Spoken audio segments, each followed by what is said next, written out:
Eu quero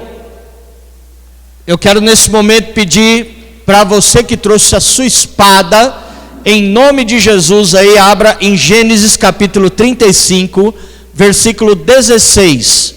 Nós vamos ler do 16 ao 18. Gênesis 35, versículo 16, 17 e 18. Não desliga da tomada não, em nome de Jesus, amém? Vai dando glória e vai bombardeando os céus de glórias aí. Há uma atmosfera, uma unção neste lugar, e não deixe se perder em nome de Jesus. Se conecte com os céus para a glória de Deus. Existem alguns lugares que, se a gente passar, a gente vai ver na placa, nos banners, falando assim: reunião tal dia, tal hora. É comum vocês verem isso, né? Irmãos, não tem problema. Se o pastor, o líder de lá, ele entende que é uma reunião, amém, glória a Deus. Eu não estou falando que eu estou certo, ele está errado, mas é a maneira, meu ponto de vista, a forma como eu vejo. Nós não estamos aqui nesta noite para uma reunião. Nós viemos aqui cultuar aquele que é digno, aquele que tem todo louvor, honra, glória, majestade. Nós estamos aqui para prestar um culto de adoração, de ação de graças a Ele. Então, é a forma do pastor aqui pensar, né? Então, não estou falando que eles estão errados. Mas, amém. Gênesis 35, 16 em diante, acharam? Caso você esteja sem a sua espada, o que não é certo, hein? Em nome de Jesus, no próximo culto você traga. Olha aqui na frente, que o Felipe Atamares vai projetar. Eita que está alto. Faz parte, né? Aleluia. Glória a Deus. Gênesis 35, 16 diz assim: partiram de Betel, e havendo ainda pequena distância para chegar a Efrata, Raquel deu à luz um filho, cujo nascimento lhe foi penoso. Tendo ela trabalho em seu parto, disse-lhe a parteira: não temas, pois também este filho terás. Ao sair-lhe a alma, porque morreu, Raquel morreu nessa hora, porque morreu, ao sair-lhe a alma, porque morreu, chamou-lhe Benoni. Como é que ela chamou? Benoni. Mas seu pai lhe chamou Benjamim. O seu pai aqui é Jacó, ele chamou Benjamim. Assim morreu Raquel e foi sepultada num caminho de Efrata, isto é, Belém. Tá? Feche os teus olhos nesse minuto, pastor, orar pela tua vida. Pai, em nome de Jesus, eu quero nesta hora, ó Pai, pedir a cobertura do Senhor, do teu Espírito Santo sobre a minha vida.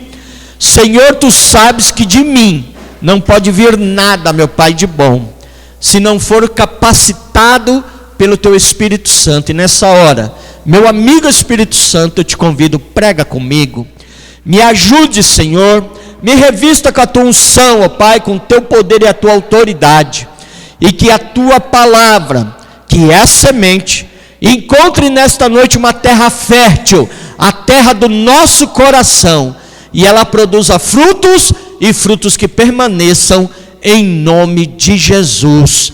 Aleluia. Você pode dizer glória a Deus? Aleluia, glória a Deus. Queridos, aí você pode, se quiser, colocar a sua Bíblia de lado.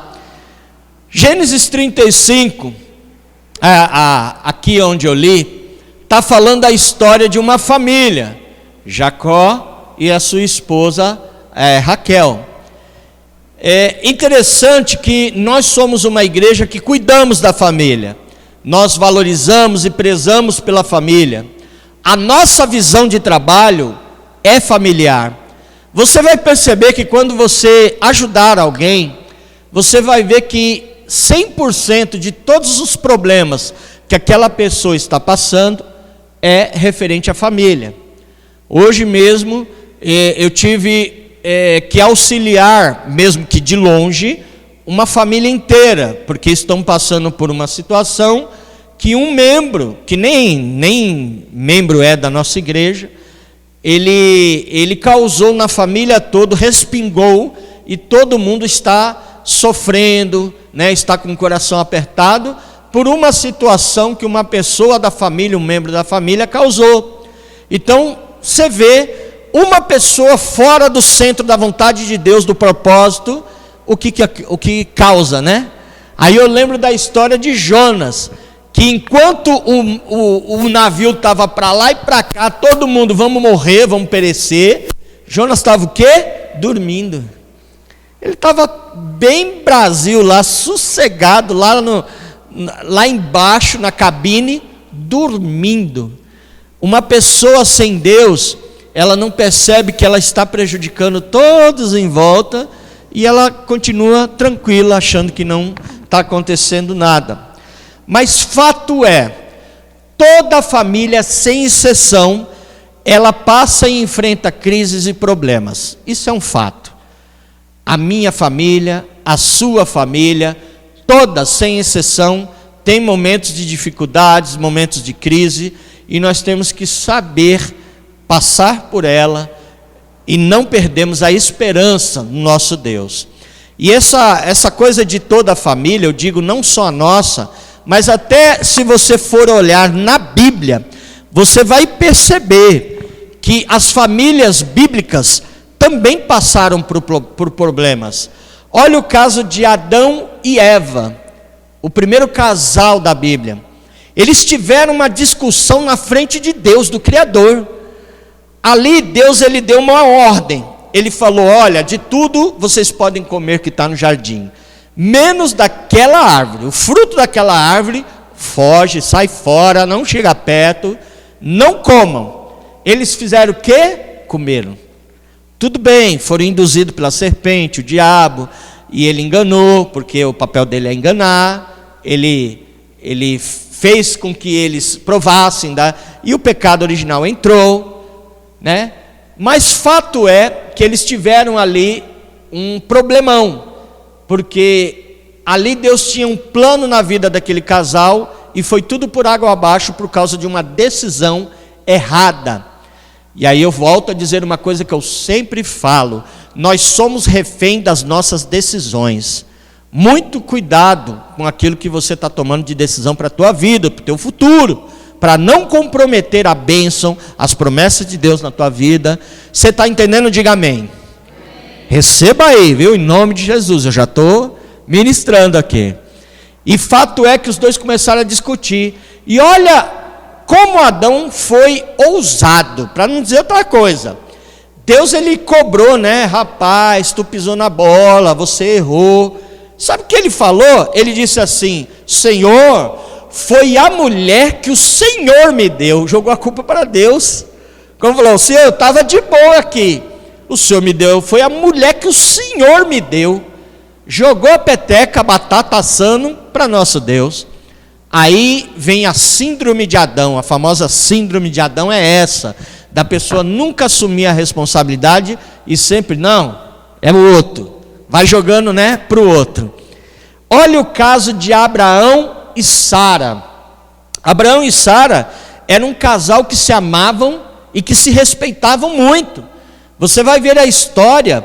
Sara muitas vezes se dirige a Abraão falando: meu senhor, né, por respeito e honra. E olha que interessante, eles tinham problemas como todo mundo tem. Lá em Gênesis 18, depois você lê em casa. Aliás, eu vou pedir para vocês projetarem o 11 e o 12 depois para mim, se quiser. Gênesis 18, que nós vamos ler no telão o 11 e o 12. Lá em Gênesis 18, diz que por volta assim do meio-dia, porque fala bem no versículo 1, fala que estava assim no momento maior da quentura do deserto, porque eles estavam vivendo em tenda no deserto. Então no versículo 1 fala que estava muito quente, no horário mais quente. Aí a gente entende que é o meio-dia. Abraão e Sara estão ali de boa. Daqui um pouco Abraão tem a visita de 3 anjos, e Abraão, ele já reconhece que é Deus, e ele se prostra, ele olha: meu senhor, por favor, aqui deva honra, pare aqui. e o anjo falou: olha, me sirva algo para comer. E ali eles começam a conversar, e Sara está ali na tenda preparando ali algo para eles comerem. E o anjo diz para Abraão, fala assim: Abraão, daqui 1 ano você vai ter um filho com Sara.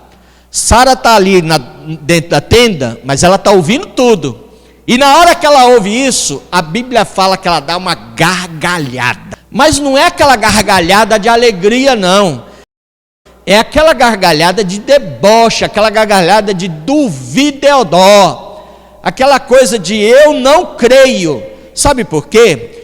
Porque a Bíblia, aí já vou pedir para você projetar, Gênesis 18, 11 e 12, está falando que Sara já tinha cessado o costume de mulher, quer dizer, a menstruação dela já tinha acabado, ela já estava de idade, e Abraão, no versículo 12, versículo 12, está falando também que ele já era de idade, ele também não era quase, olhando aos olhos humanos, era impossível, cientificamente, fisiologicamente, era impossível eles terem um filho, pelas condições, a estrutura do corpo deles. Paulo chega a dizer em Romanos 4,19, que Abraão e Sara, nesse momento, eles não poderiam ter nenhum filho, porque o corpo de Abraão já estava mortificado, ou seja, estava velho. Mas para Deus nada é impossível, aleluia. O nosso Deus, Ele é perito, especialista em impossibilidade. Então, se nesta noite você entrou aqui porque há algo impossível na tua vida, então você está no lugar certo, glória a Deus. Porque para nosso Deus nada é impossível, aleluia. Êxodo capítulo 4, versículo 24 em diante. Moisés, ele recebeu de Deus lá em Gênesis 3, em Êxodo 3, aliás, perdão, ele recebeu a incumbência de voltar para o Egito e libertar o povo da escravidão. E quando ele vai para o Egito, ele leva a sua esposa e seus 2 filhos. Zípora e seus 2 filhos acompanham ele, de início. E eles param em uma estalagem para passar a noite, dormir. E Êxodo 4, 24 diz que Deus vem para matar Moisés. Olha que coisa incrível. Aí você fala, mas por que, pastor? Moisés não tinha intimidade com Deus, não falava face a face com Deus. Por que Deus queria matar ele? Havia uma lei que todo menino até os 8 anos de idade ele tinha que ser circuncisado. E o filho primogênito de Moisés não foi circuncisado. Aquilo era uma lei, era mandamento perpétuo, ali era princípio, e todo o pai tinha que cumprir isso, e Moisés não fez. Ele morou tanto tempo no Egito que se esqueceu desse princípio, e Deus veio cobrar dívida, aqui em Êxodo 4, 24, e Deus veio para matar Moisés, porque Deus mataria o pai que não cumprisse. Só que Zípora, atenta, mulher de Deus, ela era esperta, ela percebeu o que estava acontecendo, pulou na frente, aí está no versículo 25, ela pula na frente, vai lá e circuncisa o menino, e aí dá uma bronca no marido Moisés, e fala, esposo sanguinário. Você vê, Yuri, meu querido, que a gente levar a bronca das esposas, já é antigo, né? Aleluia, isso não vem de agora, isso já é antigo. Não é não, Gilson? Não é não, Luciano? Já é antigo levar a bronca da esposa, aleluia. Mas ali, esse problema, graças a Deus, foi solucionado. Você vê a história de Batseba, você vai ler essa história em 2 Samuel capítulo 11, quando Davi, ele em vez de sair para a guerra, ele marca a bobeira e fica em casa, dando sopa para o azar. Muitas vezes a gente fala para você, encha da presença de Deus, busque se envolver com as coisas de Deus. Por quê? Mente vazia, oficina para o diabo. Quando você fica em casa ali dando brecha, o inimigo vem, começa a colocar caraminhola na cabeça, no coração, e aí daqui um pouco você está pensando besteira, está esfriando, não quer mais saber de Deus, não quer saber mais da igreja. É triste, é muito triste. E Davi fez isso, ficou dando bobeira. Daqui um pouco ele olhou Batseba, uma moça linda, a Bíblia fala, ela era linda, tomando banho nua. E ele desejou, falou, eu quero aquela mulher. Só que tinha um problema, ela era casada. Mesmo assim, ele tomou ela como mulher naquele momento. Ele era rei, manda quem pode, obedece quem tem juízo. Ele passou por cima de todos os princípios, porque ele era rei. Não mediu as consequências e Batseba, a história diz que ela ficou grávida. E você sabe a história, tudo que aconteceu. Ela ficou grávida, Davi simulou lá, arquitetou lá uma coisa para matar o marido dela em guerra. Davi foi culpado, e ele abriu uma porta de legalidade na sua família, aonde mais para frente você começa a ler 2 Samuel capítulo 13, 14, 15, 16, você vai ver que os filhos de Davi entraram debaixo de uma maldição, a ponto de um dos seus filhos, chamado Aminon, violentar sexualmente a sua irmã, chamada Tamar.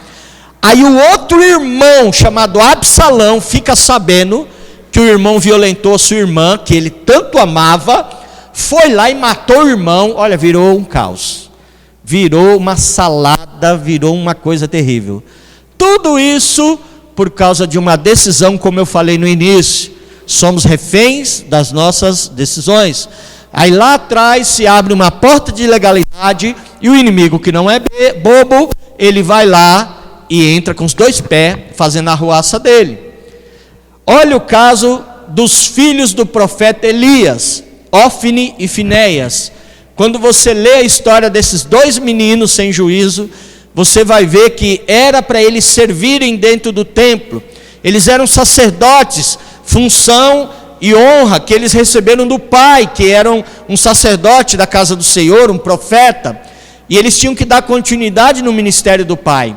Só que eles decidiram profanar o templo, com orgias, com bagunças, com festas e tudo mais. E a vida deles, depois você vai ler a história, como eles morreram tragicamente, o pai morreu tragicamente. E aí nós lembramos daquela passagem de Provérbios 22, 6, que diz: ensina a criança no caminho que deve andar, para que quando ela crescer não se desvie dele. Porque se você ensinar o filho a crer, obedecer a Deus, andar nos princípios, nos caminhos, com certeza você vai colher bons frutos. Elias esqueceu dessa promessa. Mas eu falei, toda a família, eu dei uns exemplos bíblicos aqui para você, se achar aqui e entender que você não é único nós não somos únicos nessa história. A minha família e a sua tem problemas, lá atrás na Bíblia vários tiveram, e sempre vai acontecer. Só que a presença de Jesus no lar muda todo o ambiente, toda a história. Você pode dizer amém? Quando Deus, Jesus está no negócio, a coisa muda, a situação é diferente. Você passa por prova, mas dando glória a Deus, porque você sabe que a prova é passageira, você sabe que vai ter vitória, você sabe que vai vir o refrigério. As coisas acontecem, infelizmente, nesse mundo tenebroso, mas com Jesus, a presença dele no lar, muda toda a história, todo o ambiente, em nome de Jesus, aleluia. Jesus, ele sempre se preocupou com a família. O ministério de Jesus aqui na terra sempre foi envolvido com a família. Olha, o primeiro milagre que Jesus fez foi em um casamento. Você já parou para pensar isso? Jesus curou a filha da mulher sírio-fenícia. Jesus curou a filha de Jairo, do centurião Jairo. Jesus ressuscitou o filho da viúva de Naim. E Jesus também cuidava de uma família de 3 membros, Marta, Maria e Lázaro. Tinha um grande amor por aquela família. Havia ali uma amizade, uma comunhão. Por quê? Porque Jesus sempre prezou pela família. Jesus cuida da nossa família. Então repita aí, para não ser só uma coisa que eu creio, que eu acredito, mas que você também creia. Repita assim: há um milagre, diga aí, preparado para mim e para minha família.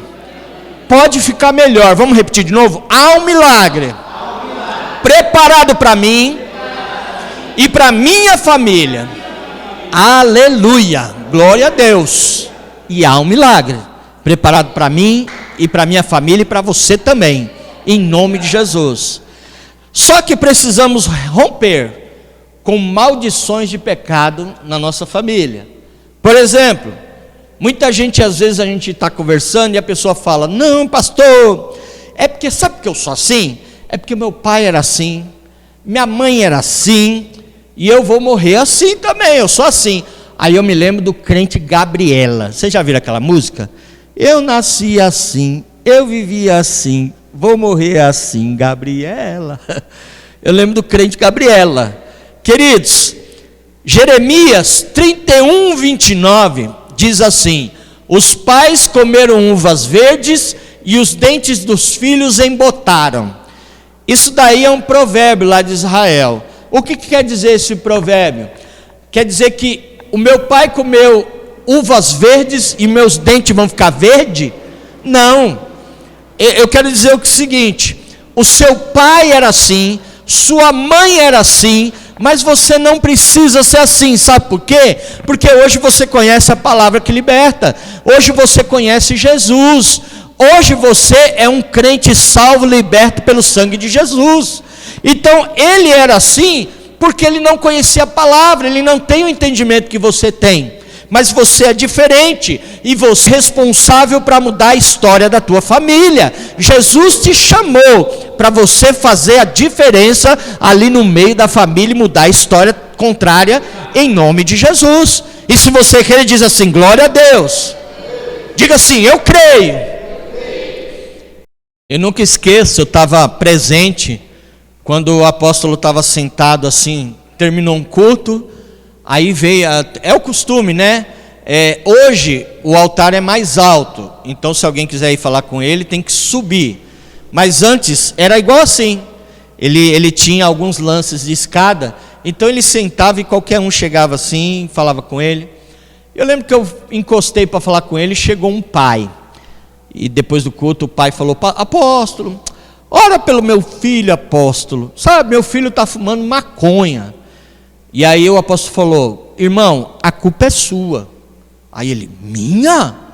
Mas por quê?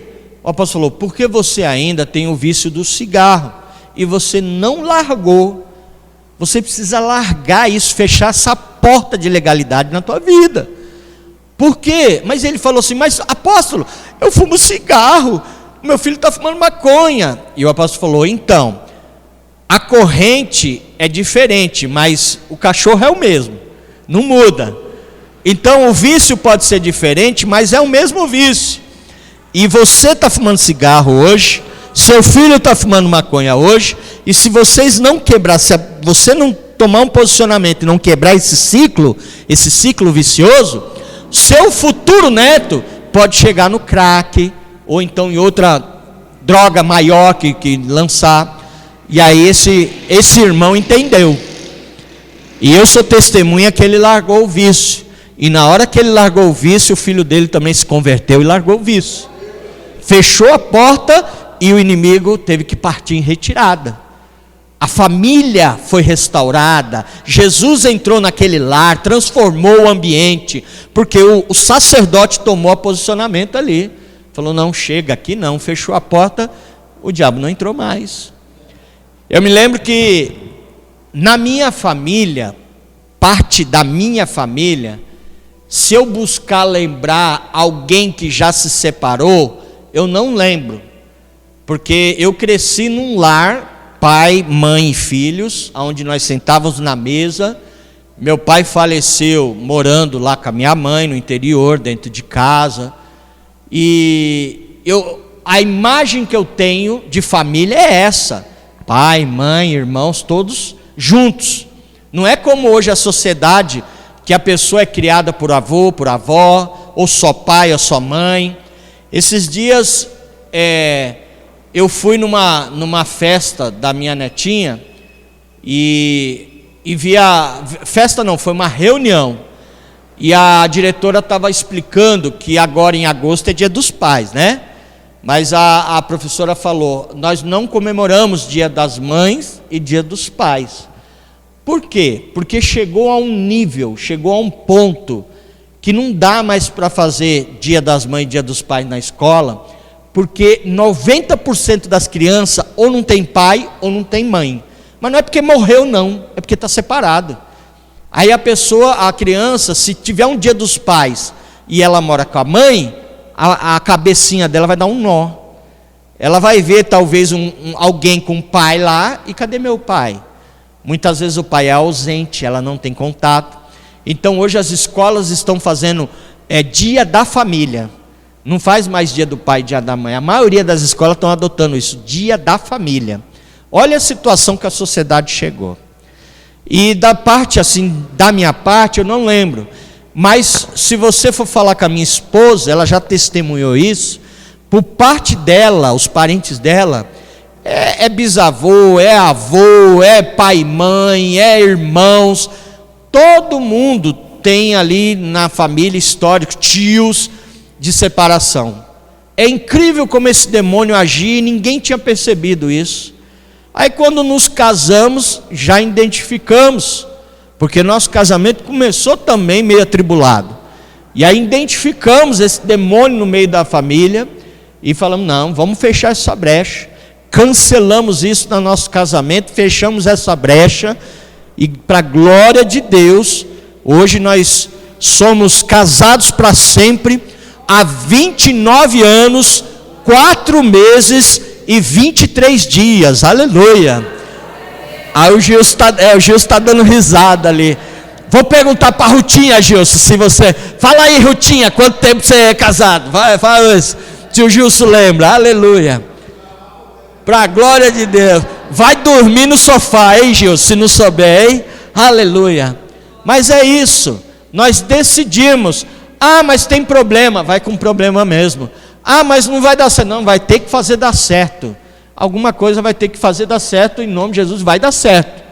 Eu falo para ela: você vai ter que me aturar, se Jesus não me levasse, eu vou ficar banguelo, veinho, corcunda, mas nós vamos ficar juntos, em nome de Jesus.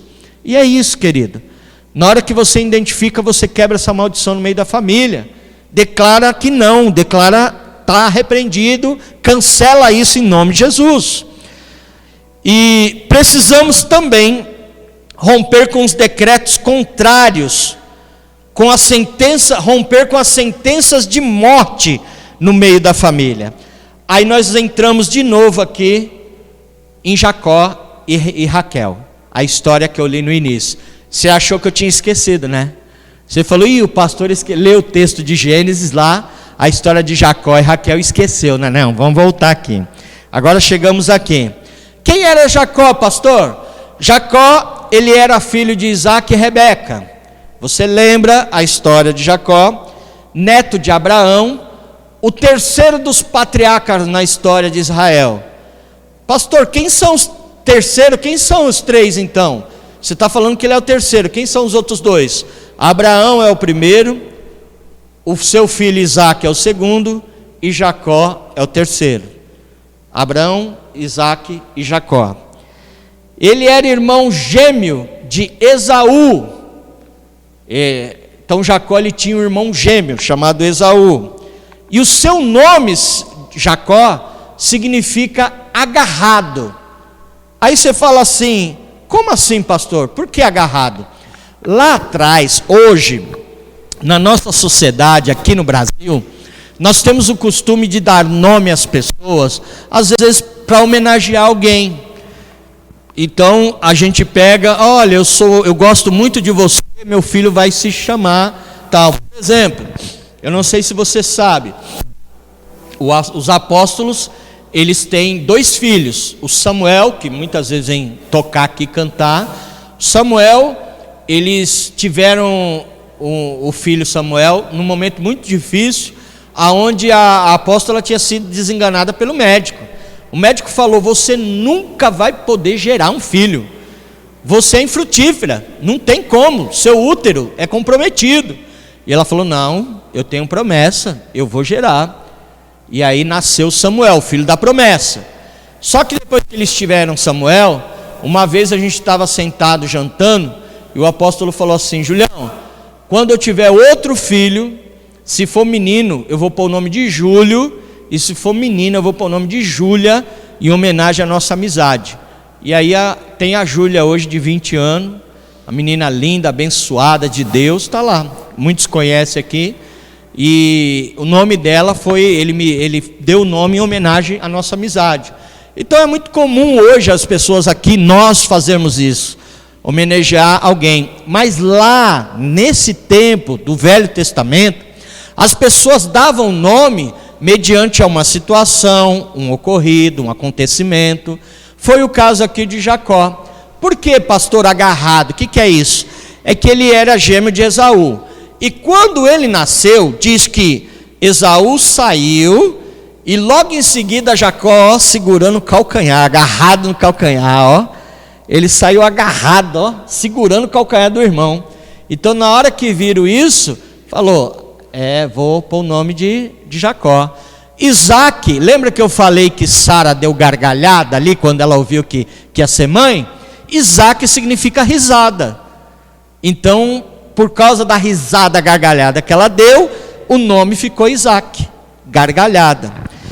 E aí, você fala assim: pastor, mas eu ouvi muitas vezes falar que o significado de Jacó era enrolão, era suplantador, enganador. Esse apelido é dado a ele porque ele era enrolão, ele era enganador.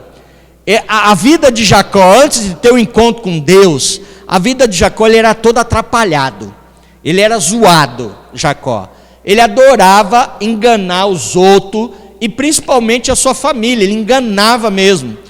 Tanto é que em Gênesis 27, você vai ver ele e a sua mãe, Rebeca, enganando o pai Isaac.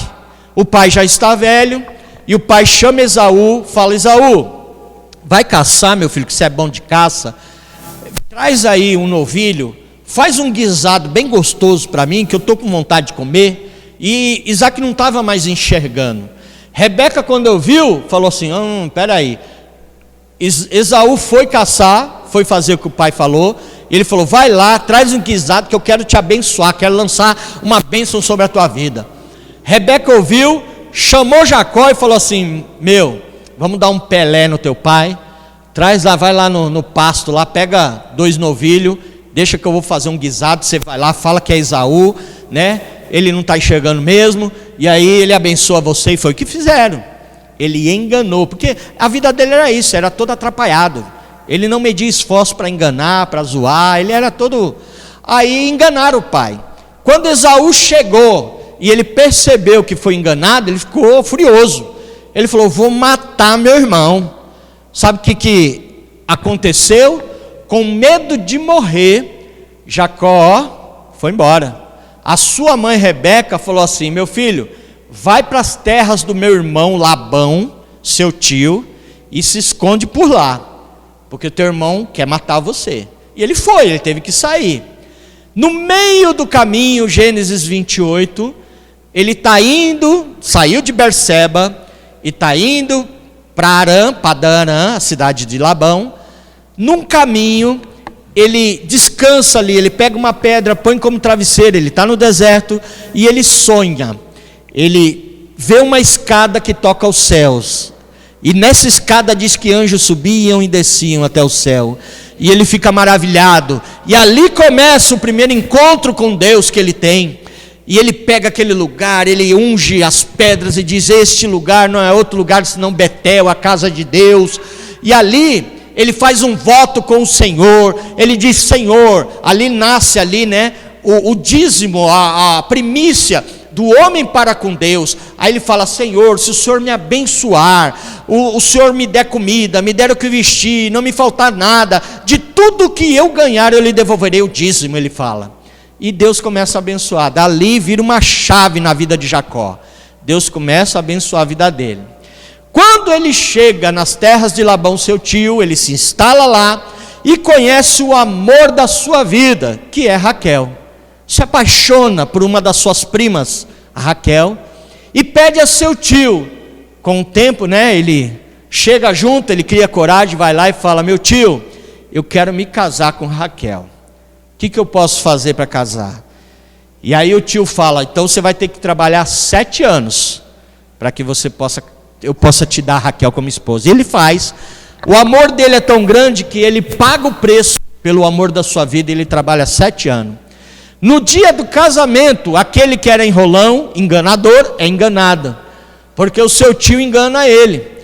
Ele casou achando que casou com Raquel, só que quando ele acordou, porque eu imagino que ele estava cheio das pingas, dos vinhos, não percebeu que ele estava com a irmã da Raquel, a Lia. Fala Lia ou Leia, é a mesma pessoa. Labão tinha dado Lia como esposa. Ele ficou bravo, foi no sogro e falou: ô meu sogro, o senhor enganou. Eu pedi Raquel, trabalhei por 7 anos para o senhor me deu Lia. Aí o sogro explica, fala assim: não é costume aqui nosso dar a mais nova. Primeiro a primogênita, a mais velha, que tem que casar, e depois a gente dá a mais nova. Ele enganou aquele que só vivia enganando os outros, Aí o sogro lançou uma proposta, disse para ele assim: olha, coloca para mim Gênesis 29, 27 e 28, vamos ler? O sogro disse para ele assim: olha, porque eu quero explicar para você que tem muita gente que fala assim: Jacó teve que trabalhar 14 anos para casar com Raquel. Não foi isso não. Quando o sogro fez a proposta, falou assim: vamos fazer o seguinte, cumpre a semana de Lia, que é a sua esposa, cumpre, eu te dou Raquel, só que você vai ficar trabalhando mais 7 anos, eu até te dou Raquel, mas você vai ficar me devendo 7 anos trabalhando. Ele falou: topo. Então tá aqui, deixe passar essa semana de núpcias e lhe daremos também a mais nova, em troca de mais 7 anos que você vai trabalhar. Então ele não teve que trabalhar 14 anos, só que ele foi enganado, isso é fato, isso ninguém discute. Obrigado. O tempo passou, Jacó era próspero, abençoado, tudo que Jacó tocava, aquilo prosperava. Exemplo, quando lemos lá em Gênesis 30, 32 em diante, o exemplo dos bezerros malhados, salpicados, aonde ele fala para o sogro: sogro, o que o senhor vai me dar como, agora eu já trabalhei os 14 anos, e agora eu estou trabalhando em troca de dinheiro, o que o senhor vai me pagar como pagamento? Aí o sogro fala: vamos combinar o seguinte, esses bezerros, o que nascer malhado é seu, o que nascer salpicado é meu. E aí só nasce malhado. Aí o sogro fica doido, fala: não, peraí, vamos inverter aí.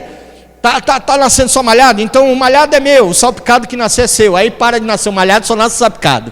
O homem é tão abençoado que o que determina para ele nasce.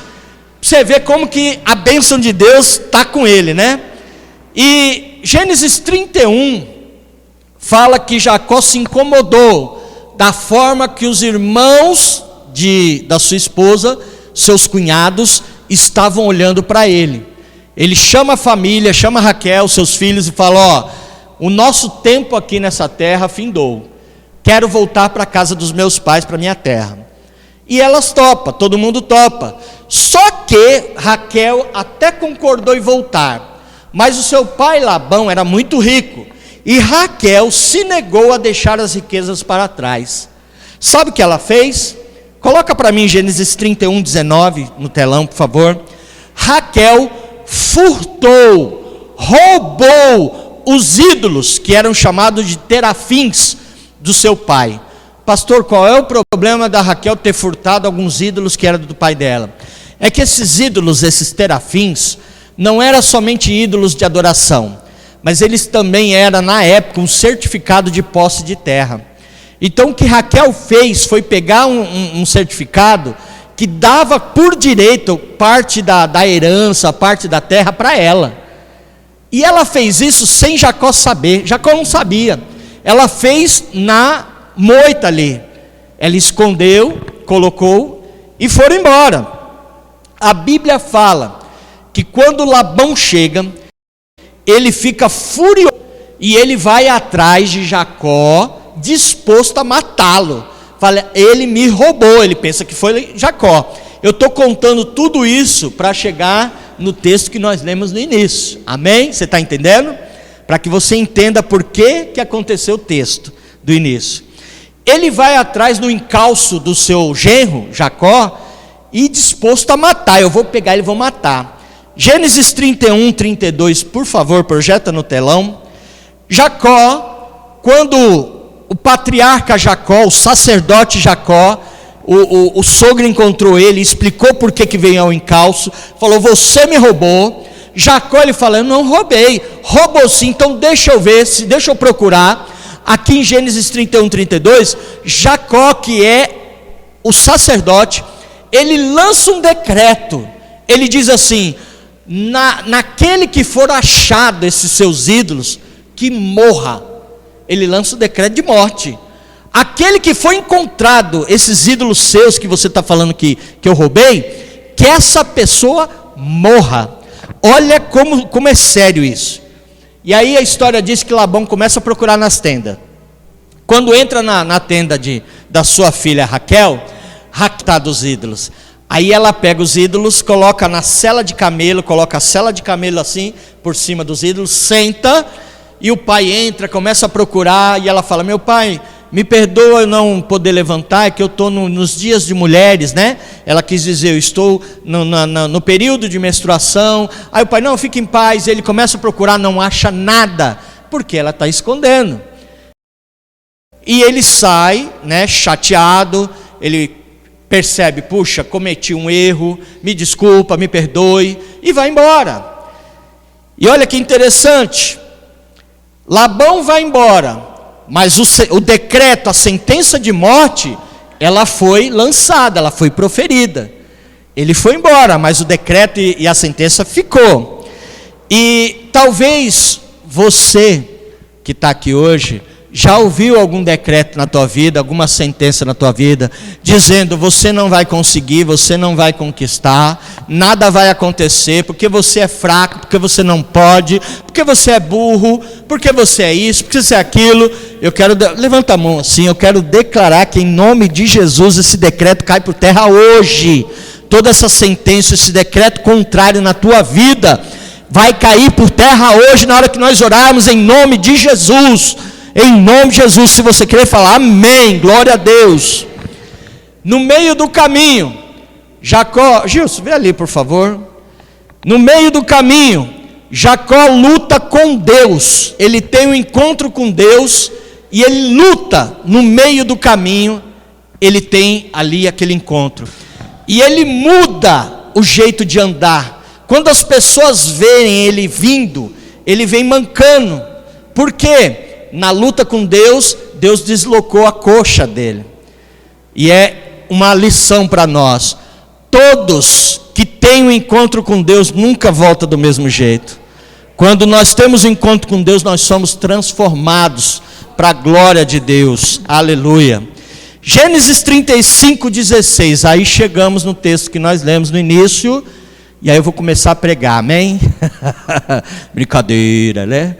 Mas Gênesis 36 diz que 35:16 diz que pouco tempo depois de tudo isso que eu falei para vocês aconteceu, Raquel ficou grávida, mas ela teve complicações no seu parto, como nós lemos aqui. E na hora do parto diz que ela acabou morrendo. Só que antes dela morrer, quando nasceu o filho, ela deu um decreto dando nome ao meu filho e falando Benoni, que significa filho da minha dor, filho do meu sofrimento. Quando o pai da criança Jacó percebeu, ele pulou na frente e disse, Benoni não, Benjamim, que quer dizer filho da minha alegria, filho da minha felicidade. Na hora ele mudou o decreto, a sentença de morte. Na hora ele pulou na frente e falou: não, ali no parto, naquele momento, Raquel, ela ia comprometer todo o futuro daquela criança. Ela ia cometer um erro, porque ela ia comprometer o futuro daquela criança através de um decreto de morte, por causa do sofrimento. E muitas vezes nós somos assim. A hora que a coisa aperta, a hora que vem aqui um momento ruim na nossa vida, nós lançamos palavras, decretos, sentenças de morte. E não devemos ser assim. Devemos confiar em Deus. E aí eu vejo e eu começo a lembrar pessoas que na caminhada nós nos cruzamos com essas pessoas que se frustram por causa de alguma coisa que aconteceu. Ah, pastor, eu estava com o meu emprego garantido e agora eu fui demitido. Ou pastor, aquela entrevista, estava tudo certo para mim trabalhar e agora vieram dizer que não precisam mais de mim. Ah, pastor, eu ia casar com aquela pessoa e essa pessoa desistiu do casamento. E aí você não entende por que aconteceu tudo isso. Mas há um plano de Deus, com certeza. Deus sempre tem o melhor para os seus filhos. O que nós não podemos é que um momento, uma situação define o nosso futuro, o nosso destino. Não é um momento, aquela situação que vai definir, mas é o que Deus tem para nós, e sempre é o melhor. Ele sempre tem o melhor, aleluia. E se alguém lançou um decreto de Benoni na tua vida, eu quero, através dessa oração agora, cancelar. Eu quero pedir que você fique de pé. Vou pedir para vocês prepararem o louvor aí, tá? Que eu pedi. E hoje Jesus está dizendo para você: Benoni não, Benjamim, filho da minha dor de sofrimento não, mas filho da minha alegria, da minha felicidade. Então você vai orar, todo decreto contrário, ele vai cair por terra, em nome de Jesus. A hora que estiver no ponto pode soltar, eu vou orar aqui, mas pode soltar em nome de Jesus. E aí no final, depois, a gente volta adorando ao Senhor, para a glória de Deus. Então vamos orar.